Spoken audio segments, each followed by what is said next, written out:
जय श्री राधे, जय श्री कृष्ण, जय सीताराम। हरे कृष्णा कृष्ण कृष्ण हरे हरे, हरे राम राम राम हरे हरे। परीक्षित कौन है? महाभारत के युद्ध में जब भीष्म और दुर्योधन का गदा युद्ध हुआ और भीष्म के द्वारा दुर्योधन की जंघा पर प्रहार करा और दुर्योधन की जंघा टूटी, निर्णय हो गया कि पांडवों की विजय। भगवान श्री कृष्ण पांडवों को लेकर के शिविर में आ गए। अश्वत्थामा ने पांडवों के 5 पुत्रों की हत्या कर दी। फलस्वरूप अर्जुन अश्वत्थामा का केश पकड़ के द्रौपदी के सम्मुख उपस्थित करता है। सभा से बहिष्कृत करके अश्वत्थामा को निकाल दिया। अश्वत्थामा ने फिर भी पांडवों का जो वंश उत्तरा के गर्भ में पल रहा है, अर्जुन के एक पुत्र हुए अभिमन्यु जो युद्ध में मारे गए, उनकी पत्नी का नाम है उत्तरा जो गर्भवती है। तो अश्वत्थामा ने जब देखा कि उत्तरा के गर्भ में पांडवों का वंश पल रहा है, उत्तरा के गर्भ को समाप्त करने के लिए अश्वत्थामा ने ब्रह्मास्त्र का प्रहार करा। अपनी और ब्रह्मास्त्र को आते हुए देख करके उत्तरा घबराई और घबरा करके श्री कृष्ण की चरणों में आकर के प्रार्थना करने लगी। उत्तरोवाच पाहि पाहि महायोगिन देवदेव जगत्पते, नान्यं तद्भयं पश्ये यत्र मृत्यु परस्परम्, अभिद्रवति मामीश शरस्तप्तायसो विभो, कामं दहतु मां नाथ मामे गर्भो निपात्यताम्। पाहि पाहि महायोगिन देव देव जगतपते, हे द्वारिकाधीश आप मेरे गर्भ की रक्षा करो, मेरे गर्भ की रक्षा करो। भगवान मैं मर जाऊं मुझे दुख नहीं होगा, लेकिन मेरे गर्भ में जो पांडवों का वंश पल रहा है ये वंश आप बचा लीजिए। उसी समय भगवान ने सूक्ष्म रूप लेकर के उत्तरा के गर्भ में प्रवेश करा और गर्भ के बालक की रक्षा करी ब्रह्मास्त्र से। ऋषियों ने, शौनकादियों ने सूत जी से पूछा कि भगवान जो भगवान कभी गर्भ में नहीं जाते, आज वो भगवान उत्तरा के गर्भ में चले गए। सूत जी कहते हैं ऋषियों ये आश्चर्य तो है कि भगवान गर्भ में गए, लेकिन इससे बड़ा आश्चर्य एक और है। क्या? बोले वो गर्भ का बालक कितना सौभाग्यशाली है जिसने जन्म बाद में लिया, लेकिन परमात्मा का दर्शन मां के गर्भ में ही कर लिया। हम लोग दुनिया में आए, इतना जीवन व्यतीत हो गया, आज तक भगवान का दर्शन तो दूर भक्ति भी सही से नहीं कर पा रहे। सौभाग्यशाली है वो उत्तरा का गर्भ का बालक जिसने भगवान का दर्शन गर्भ में ही कर लिया। और ये उत्तरा के गर्भ में कोई और नहीं, महाराज परीक्षित ही है। भगवान ने उत्तरा के गर्भ के बालक की रक्षा करी। समय आने के समय कुछ समय बीता और उसके बाद उत्तरा के गर्भ से एक बालक का जन्म हुआ है। पांडवों ने ब्राह्मणों को बुलाकर के गर्भ के बालक का नामकरण संस्कार कराया। ब्राह्मणों ने कहा देवैना प्रतिघातेना शुक्ले संस्थामुपेयुषि, रातो वोनुग्रहार्थाय विष्णुना प्रभविष्णुना, तस्मान् नाम्ना विष्णुरात् इति लोके बृहच्छ्रव, भविष्यति न संदेहो महाभागवतो महान। कि हे पांडवों, काल की दुर्निर्विकार गति से यह पवित्र पुरुवंश समाप्त होने वाला था, परंतु तुम लोगों पर कृपा करते हुए भगवान विष्णु ने ही इस बालक के गर्भ की रक्षा करी है, इसलिए इसका नाम होगा विष्णु रात। और ये बालक जन्म लेने के साथ चारों ओर इस प्रकार देखने लगा कि वो जिसने मेरे गर्भ में रक्षा करी थी वो कहाँ है, वो कहाँ है। सबको देखता बालक, लेकिन वो दिखाई नहीं देता जिसने गर्भ में रक्षा करी थी। अपने गर्भ के रक्षक को ढूंढने के कारण इसका नाम होगा परीक्षित। बोलिए परीक्षित जी महाराज की जय। ब्राह्मणों ने कहा कि हे राजन, हे युधिष्ठिर, हम तुम्हारे इस वंशज की कीर्ति का वर्णन करते हैं, इसकी जन्म कुंडली का वर्णन करते हैं। ये अपने भविष्य में यशस्वी होगा, भगवान का परम भक्त होगा और महापुरुष होगा। युधिष्ठिर ने पूछा, भगवान क्या यह बालक अपने उज्जवल यश के साथ हमारे वंश के पवित्र कीर्ति महाराजाओं का अनुसरण भी करेगा कि नहीं करेगा? जिस प्रकार हमारे पूर्वजों ने जगत में नाम कमाया, कीर्ति कमाई, क्या उस हमारे पूर्वजों के हमारे पद चिन्हों पर चलेगा कि नहीं चलेगा? तब ब्राह्मणों ने कहा, हे धर्मराज, यह दशरथ नंदन श्री राम की तरह ब्राह्मण भक्त होगा और सत्य प्रतिज्ञ होगा, सत्यवादी होगा, शरणागत वत्सल होगा। जो भी इसकी शरण में आ गया उसको अभय प्रदान करेगा। और सुनिए राजन, यह सिंह के समान पराक्रमी होगा, इसमें पितामह ब्रह्मा के समान समता रहेगी, सबको समान भाव से देखेगा। भगवान शंकर की तरह कृपालु होगा, जिस प्रकार लक्ष्मीपति श्री विष्णु है उसी प्रकार ये धन संपदा का स्वामी होगा। और जब एक दिन दिग्विजय करने के लिए निकलेगा, मार्ग में कलयुग के द्वारा गाय और बैल को जब दंडित करते हुए देखेगा, गाय बैल को अभय प्रदान करते हुए कलयुग को 4 स्थान प्रदान करेगा, जिसके कारण इसके मस्तक पर कलयुग सवार होगा और एक ब्राह्मण का अपराध करने के कारण तक्षक सर्प से डसने का इसको शाप लगेगा, जिसके फलस्वरूप श्री सुखदेव गोस्वामी जी इसको भागवत कथा सुना करके इसका उद्धार करेंगे। पूरी जन्म कुंडली युधिष्ठिर के सामने रख दी। आगे चलकर के युधिष्ठिर ने 3 अश्वमेध यज्ञ को पूरा करा। परीक्षित धीरे धीरे बड़े होने लगे।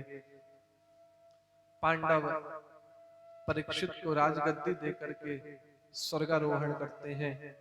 एक दिन जब परीक्षित दिग्विजय करने के लिए निकला, रास्ते में जिस जिस नगर में से, जिस जिस राज्य में से होकर के निकलते, वहां के सारे राजा, वहां के सारे लोग परीक्षित की कीर्ति का वर्णन करते, पांडवों की कीर्ति का वर्णन करते। सुनकर के परीक्षित गदगद हो जाता कि देखो, सब लोग मेरे पूर्वजों का वर्णन कर रहे हैं, सबको उनको प्रणाम कर रहे हैं। दिग्विजय करते करते जब घोर जंगल में परीक्षित पहुंचे तो देखते क्या है, सामने एक गाय और बैल, पतली दुबली गाय और वो बैल जिसके 3 चरण काट दिए गए, एक ही चरण से खड़ा था। एक राजा का वेशधारी वो कलयुग उन दोनों को मार रहा था। हाथ में तलवार लेकर के जैसे ही मारने को उद्यत हुआ, परीक्षित ने आकर के उसको रोक दिया। परीक्षित के हाथ में तलवार देख करके वो कलयुग घबरा करके शरण में आया है और परीक्षित से क्षमा याचना करी, मेरे राज्य से निकल जाओ। परीक्षित बोला। कलयुग कहता है, कहां जाऊं? जहां जाता हूं वहां आपका ही राज्य है, सर्वत्र मुझे रहने के लिए कोई स्थान प्रदान करो। तो परीक्षित ने कलयुग को 4 स्थान प्रदान करे, जहां पर जुआ खेला जाता हो वहां कलयुग तेरा वास है। जहां पर शराब पी जाती हो वहां कलयुग तेरा वास है। जहां स्त्री का संग हो, जहां वैश्यावृत्ति हो वहां कलयुग का वास है। और चौथा दिया हिंसा, जहां निर्दोष पशुओं को मारा जाता हो वहां कलयुग का वास है। कलयुग कहता है महाराज मेरा परिवार थोड़ा बड़ा है, इन 4 स्थानों में समाएगा नहीं, एक स्थान और दे दो। परीक्षित बोले इन 4 के अलावा तो मुझे कोई स्थान समझ में आ नहीं रहा, तुम्हारी समझ में कोई आ रहा हो तो तुम मांग लो। तो कलयुग ने सोने में वास मांगा, स्वर्ण में।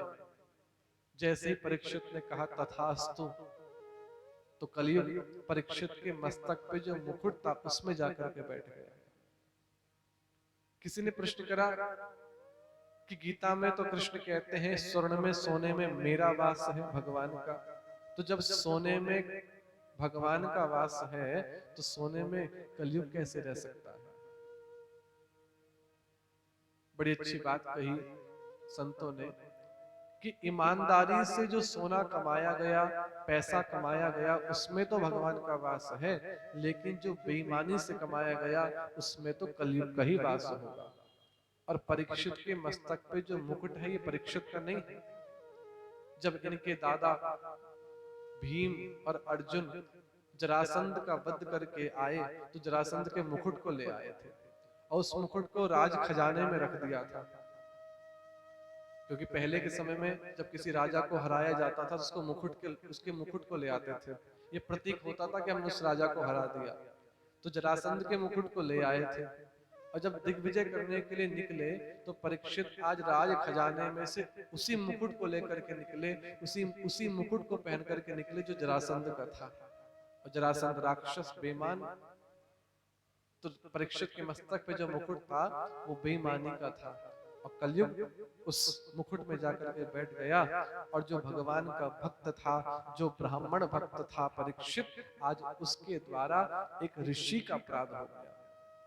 शमिक ऋषि समाधि लगा करके बैठे थे। परीक्षित ने जैसे ही आश्रम की सीमा में प्रवेश करा, प्यास लगी, आश्रम में कोई और था नहीं, शमिक ऋषि ही थे। उनसे कहा कि हे ऋषि देखो मैं तुम्हारा राजा हूं, मुझे प्यास लगी है, मुझे पानी दो। ऋषि तो अपने ध्यान में बैठे थे। जब व्यक्ति अंतर्मुख होता है, अपने भीतर उतरता है, तो उसको बाहर का कुछ भी ज्ञान नहीं रहता। कौन आया कौन गया।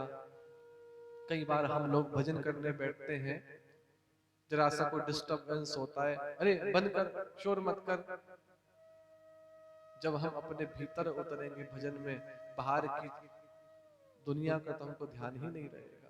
असली भजन भी वही है, दुनिया में कुछ भी होता रहे, कान पे ढोल नगाड़े बजते रहे, तुम अपने आनंद में स्थित रहो, तुम अपने स्वरूप में स्थित रहो। तो आज परीक्षित से शमिक ऋषि का अपराध हुआ। शमिक ऋषि के गले में मरा हुआ सर्प डाल दिया, चले गए वहां से। थोड़ी ही दूरी पर शमिक ऋषि के पुत्र शंगी नदी किनारे खेल रहे थे। बच्चों ने, बालकों ने आकर के सूचना दी, बोले सूचना दी कि हे शंगी ऋषि, आपके पिता शमिक के गले में किसी राजा ने मरा हुआ सर्प डाल दिया। सुन करके कि मेरे पिता के गले में मरा हुआ सर्प डाल दिया, शंगी को तो बड़ा क्रोध आया और क्रोध में भर के पास में बहती हुई नदी का जल हाथ में लिया और बोले, इति लंघित मर्यादा तक्षका सप्तमे हनि, जिसने भी मेरे पिता के गले में मरा हुआ सर्प डाला है, आज से 7वें दिन तक्षक सर्प के डसने से उसकी मृत्यु हो जाएगी। परीक्षित जैसे ही अपने राजमहल में पहुंचे, मुकुट उतार करके रखा, जो मस्तक पे कलयुग सवार था वो अलग हुआ तो होश आया, अरे ये मैंने क्या कर दिया, जहां ब्राह्मणों का मुझसे सम्मान होना चाहिए था, आज मैंने उन्हीं का अपमान कर दिया। विचार करने लगे कि दुनिया को मैं दंड देता था, आज मुझसे अपराध हुआ, मुझे कौन दंड देगा। याद आया कि जब राज्याभिषेक हो रहा था तो ब्राह्मणों ने, संतों ने मेरे कंधे पर दंड स्पर्श कराया था और कहा था, धर्म दंडो असि, धर्म दंडो असि, धर्मदंडो असि। राजन, दुनिया में कोई भी अपराधी तुम्हारे सामने आएगा, तुम उसको दंड दोगे, लेकिन यदि तुमसे कोई अपराध हो गया तो धर्म तुमको दंड देगा। धर्मदंडो असि। तो आज राजन अपने पाप का प्रायश्चित करने के लिए संतों की शरण में जाते हैं और गंगा के तट पे आके विराजमान हुए कि हे ऋषियों, मुझे मेरे पाप का अपराध का दंड दीजिए। गौरमुख ने